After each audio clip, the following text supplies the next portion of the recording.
The Messenger of Allah, sallallahu alaihi wasallam, would perform ablution at the time of every prayer.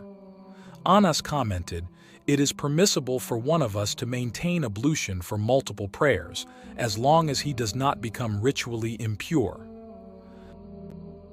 The Messenger of Allah, sallallahu alaihi wasallam, prayed multiple prayers on the day of liberation.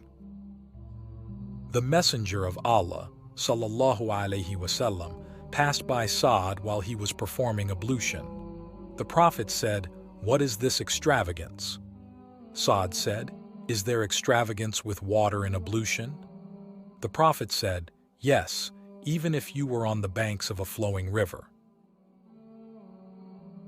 The Messenger of Allah, sallallahu alaihi wasallam, would perform acts of ablution 3 times.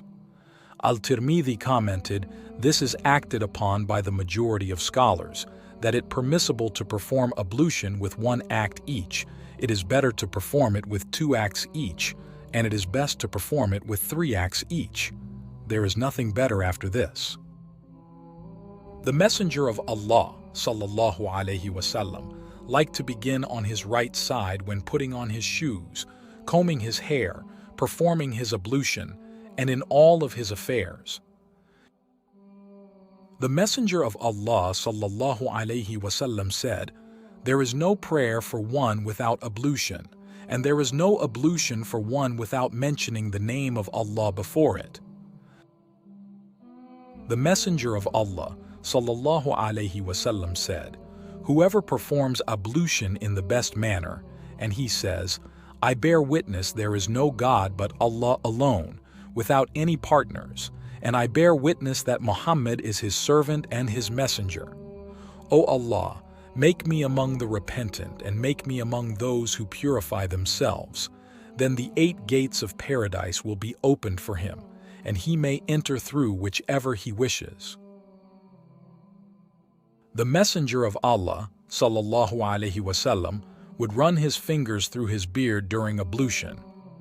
Al-Tirmidhi commented, "The majority of the scholars among the companions of the Prophet, and those after them, hold the opinion that fingers should be run through the beard. It was said by Al-Shafi'i. Ahmad said if one overlooks running his fingers through the beard, it is still permitted." The Messenger of Allah, sallallahu alaihi wasallam, said, "When you perform ablution, run your fingers between the fingers on your hands and your toes." The Messenger of Allah, sallallahu alaihi wasallam, permitted wiping over leather socks for 3 days and nights for the traveler, and 1 day and night for the resident. The Messenger of Allah, sallallahu alaihi wasallam, performed ablution by wiping over non-leather socks and sandals. Al-Tirmidhi commented, "It is the view of more than one of the scholars, as is said by Sufyan al-Thawri, Ibn al-Mubarak, al-Shafi'i, Ahmad, and Ishaq. They said one may wipe over non-leather socks, even though they are not sandals, if they are thick."